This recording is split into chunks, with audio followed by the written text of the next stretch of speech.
श्री सीताराम शिखावस्थी के चैनल में आप सभी का स्वागत है। मैं हूं शिखावस्थी।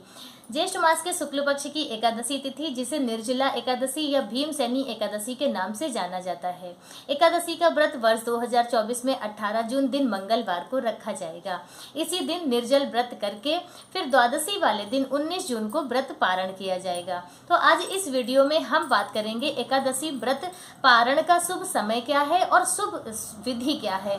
देखिए, एकादशी व्रत का पारण सही समय पर ही करना चाहिए, नहीं तो कहते हैं कि एकादशी व्रत का बिल्कुल भी पुण्यफल प्राप्त नहीं होता है, वह निष्फल हो जाता है। तो इसलिए पारण करने का सही समय और सही विधि जरूर पता होनी चाहिए। तो आज इस वीडियो में हम पारण का शुभ समय जानेंगे, साथ ही यह भी जानेंगे कि दशमी वाले दिन हमें कौन से ऐसे कार्य करने हैं जिससे एकादशी व्रत में हमें कम से कम प्यास लगे, और यदि एकादशी वाले दिन आपको प्यास लगती है तो कौन से ऐसे कार्य आप कर सकते हैं जिससे आपका व्रत भी खंडित ना हो और आपकी प्यास को भी थोड़ी राहत मिले। साथ ही यह भी जानेंगे कि कितने समय तक आप जल पी सकते हैं दशमी तिथि वाले दिन, और उसके साथ ही यह भी जानेंगे कि इस पुण्यमयी एकादशी वाले दिन हम अपनी मंगल कामनाओं की पूर्ति के लिए कौन से विशेष उपाय कर सकते हैं।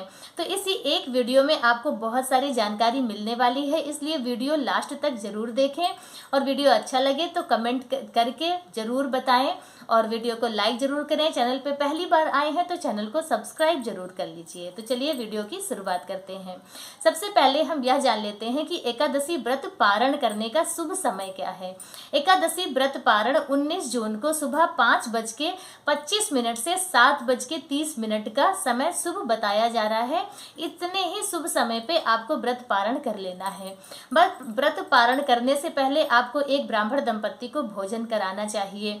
यदि आप भोजन नहीं करा सकते हैं क्योंकि आपने निर्जल व्रत किया है, भोजन बनाने में सामर्थ्य नहीं है, तो आप कच्चा भोजन, जिसे सीधा कहा जाता है, सीधा निकालकर दक्षिणा इत्यादि रख के आप उसके चरण स्पर्श कर लें, और उसके बाद फिर आप अपने व्रत का पारण करें। व्रत पारण करने की विधि है, आप अपने दाहिने हाथ में जल रखें, उसमें चावल के कुछ दाने रखें और एक तुलसी का पत्र रखें, और उसके बाद फिर आपको उसी का पान करना है, और उसके बाद फिर आप कुछ भी भोजन इत्यादि कर सकते हैं। क्या अक्षत इसलिए रखे जाते हैं क्योंकि एकादशी वाले दिन चावलों में समस्त पाप का वास होता है, और द्वादशी वाले दिन समस्त पुण्यों का वास होता है अक्षत में, चावलों में। तो इसलिए द्वादशी वाले दिन चावल का सेवन जरूर करना चाहिए यदि आप प्रदोष व्रत नहीं रखते हैं। और यदि प्रदोष व्रत जो लोग रखते हैं तो वह सिर्फ जल और तुलसी दल से ही व्रत का पारण करें, और उसके बाद फिर आप अपना फलाहार कर सकते हैं। तो इस तरह से आप एकादशी व्रत का पारण करें। अब हम यह जानते हैं कि एक दशमी तिथि वाले दिन आपको कौन से ऐसे कार्य करने हैं जिससे एकादशी वाले दिन आपको कम से कम प्यास लगे। तो सबसे पहला कार्य है कि आपको ज्यादा से ज्यादा जल का सेवन करना है, नमक का सेवन कम से कम करना है। जितना ही आप कम नमक का सेवन करेंगे उतनी ही आपको कम प्यास लगेगी। और उसके साथ ही अन्न का भी, सूर्यास्त के बाद तो आपको अन्न ग्रहण नहीं करना है, और दिन में भी आपको बहुत ज्यादा हैवी भोजन नहीं करना है। ज्यादा आप पूड़ी इत्यादि जैसे हैं वो ना खाएं, हल्का भोजन करें, और चावल इत्यादि का प्रयोग बिल्कुल भी नहीं करना है दशमी तिथि को। साथ ही जो ग्लूकॉन डी का डिब्बा आता है वह आप कम से कम 100 ग्राम या 200 ग्राम का एक डिब्बा ले लें, और उसे पूरे दशमी तिथि वाले दिन आपको पूरे दिन में पूरा पी लेना है। इससे आपको बहुत राहत मिलेगी, प्यास में बिल्कुल भी आपको प्यास सताएगी नहीं। तो और मीठी चीज़ों का ज़्यादा से ज़्यादा सेवन करें। मीठी चीज़ का सेवन करने से भी प्यास कम लगती है। तो इस तरह से आप इन छोटे छोटे कार्यों को करके अपनी एकादशी अच्छी और सुमधुर बना सकते हैं, ताकि आपको प्यास न लगे, आप परेशान ना हो। और इसके साथ ही अब यह जान लेते हैं कि कितने समय तक आप जल पी सकते हैं।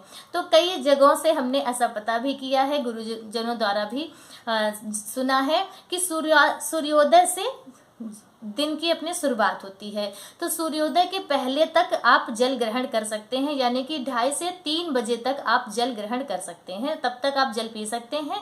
फिर सूर्योदय के बाद आप अपने व्रत की शुरुआत करें संकल्प करने के बाद। तो आप 3 बजे तक जल पी सकते हैं एकादशी के पहले दशमी तिथि वाले दिन। तो इस तरह से आप जल पी सकते हैं। और अब हम यह जान लेते हैं कि यदि हमें एकादशी वाले दिन निर्जल आपने व्रत रखा है, आपने संकल्प किया है और आपको प्यास सता रही है, तो उस स्थिति में आप क्या करें? तो सबसे पहले तो नियम यह है कि स्नान करने और आचमन करने से हमारा व्रत खंडित नहीं होता है। तो जब आपको बहुत ही ज़्यादा आपका मुंह सूखने लगे तो उस स्थिति में आप सबसे पहले तो स्नान कर सकते हैं। यदि स्नान करने का हर समय तो कोई बाथरूम में बैठा नहीं रहेगा, स्नान नहीं कर सकता है, तो उस स्थिति में आप क्या करें कि भगवान के समक्ष बैठकर आचमन कर लें। आचमन करने के बाद आप कोई भी स्तुति भगवान के मंत्रों का जाप थोड़ी देर के लिए कर लें, तो उससे भी आपका व्रत खंडित नहीं होगा। गीले रुमाल से आप अपने होठों को पोंछ सकते हैं, अपने मुंह को धुल सकते हैं और इससे भी आपको प्यास नहीं लगेगी, और जैसे अगर ज़्यादा लग रही है तो उससे आपको राहत मिलेगी। तो इस तरह के कार्य करके आप अपनी एकादशी व्रत भी आपका पूर्ण बना रहेगा और आपका व्रत खंडित भी नहीं होगा और आपको आराम भी मिलेगी। तो इस तरह से आप यह कार्य कर सकते हैं। चलिए अब हम लोग यह जान लेते हैं कि एकादशी वाले दिन कौन कौन से विशेष उपाय करके हम अपनी मंगल कामनाओं को पूर्ण कर सकते हैं, क्योंकि यह एकादशी महापुण्यों को देने वाली एकादशी है। यह अक्षय पुण्य फलों को देती है। इस एकादशी का व्रत करने से हमें 24 एकादशियों का पूर्ण फल प्राप्त होता है। तो यह बहुत ही शुभ तिथि है। इस तिथि पर जो भी उपाय करते हैं वह बहुत ही लाभकारी होते हैं। तो सबसे पहले तो यह हम लोग जान लेते हैं कि यदि हम जीवन में तरक्की करना चाहते हैं, आज के समय में हर कोई अपने जीवन में तरक्की करना चाहता है, जीवन अपने सफलता प्राप्त करना चाहता है, तो उस स्थिति में आपको लक्ष्मी नारायण भगवान की विधिवत पूजा अर्चना करनी। तो आप लक्ष्मी नारायण भगवान की पूजा अर्चना करें और उसके बाद भगवान को माखन और मिश्री का भोग लगाएं। माखन मिश्री का भोग लगाकर फिर आप श्री हरि मंत्र का ज़्यादा से ज़्यादा जाप करें। तो यह कार्य करने से आप अपने जीवन में तरक्की करेंगे, उन्नति करेंगे।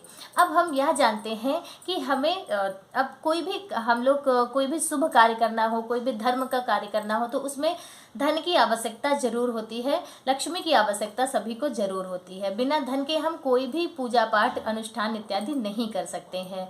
तो धन प्राप्ति के लिए निर्जला एकादशी वाले दिन लक्ष्मी नारायण भगवान की विधिवत पूजा अर्चना करें, उन्हें ऋतु फल अर्पित करें, मिठाइयों का भोग लगाएं, जैसे भगवान को पीली मिठाई का भोग लगाएं, माता लक्ष्मी को सफ़ेद मिठाई का भोग लगाएं और साथ ही पंचामृत का भोग जरूर लगाएं।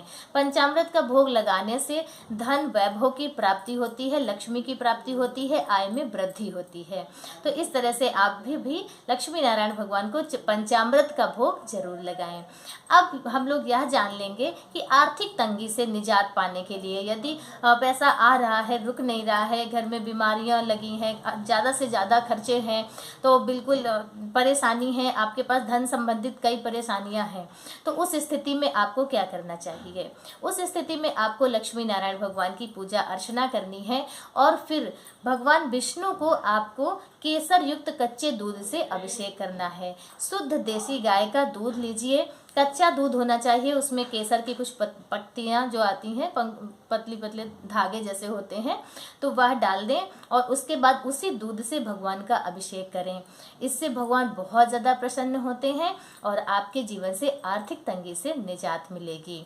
तो इस तरह से इन विशेष उपायों को करके आप लक्ष्मी नारायण भगवान की विशेष कृपा प्राप्त कर सकते हैं, क्योंकि यह एकादशी बहुत पुण्यमयी एकादशी है। साथ ही यदि आप अपने बच्चों की उन्नति चाहते हैं, उनका उज्जवल भविष्य चाहते हैं, तो एकादशी तिथि पर पीपल वृक्ष की पूजा करने का बहुत ज़्यादा विधान है, क्योंकि एकादशी वाले दिन यह पीपल वृक्ष में भगवान विष्णु का वास होता है और जब आप एकादशी वाले दिन पीपल वृक्ष की पूजा अर्चना करते हैं तो उससे भगवान विष्णु की विशेष कृपा प्राप्त होती है। तो एकादशी वाले दिन आप पीपल वृक्ष की विधिवत पूजा अर्चना करें, उन्हें जल अर्पित करें, शाम को दीप दान करें और परिक्रमा करें। तो इस तरह से यदि आप करते हैं, कोई भी दंपत्ति करता है, तो उसके जो संतान है वह अच्छी होती है, उसका भविष्य अच्छा होता है और साथ ही यदि आपको संतान सुख की प्राप्ति करनी है तो वो भी नारायण भगवान बहुत जल्द आपके जीवन में भी बाल गोपाल देंगे। तो इस तरह से आप पीपल वृक्ष की पूजा अर्चना करें और यदि आप ज्येष्ठ का महीना चल रहा है और इस महीने में यदि आप पीपल वृक्ष लगाते हैं कहीं किसी मंदिर के पास में या कहीं किसी पार्क में, तो वह बहुत ही शुभ माना जाता है। पीपल बरगद के वृक्ष लगाना बहुत उत्तम माना जाता है, बहुत शुभ माना जाता है, उससे समस्त पापों का नाश होता है। तो यदि आप पीपल वृक्ष या बरगद का वृक्ष लगाते हैं वह भी बहुत शुभ माना जाता है, तो आप यह भी कर सकते हैं।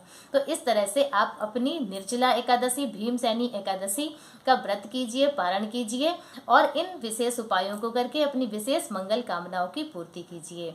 आज का वीडियो मेरा बस इतना ही। मेरा वीडियो आप सभी को कैसा लगा कमेंट करके जरूर बताएं। मिलते हैं दूसरे वीडियो में किसी दूसरी जानकारी के साथ। तब तक के लिए श्री सीताराम।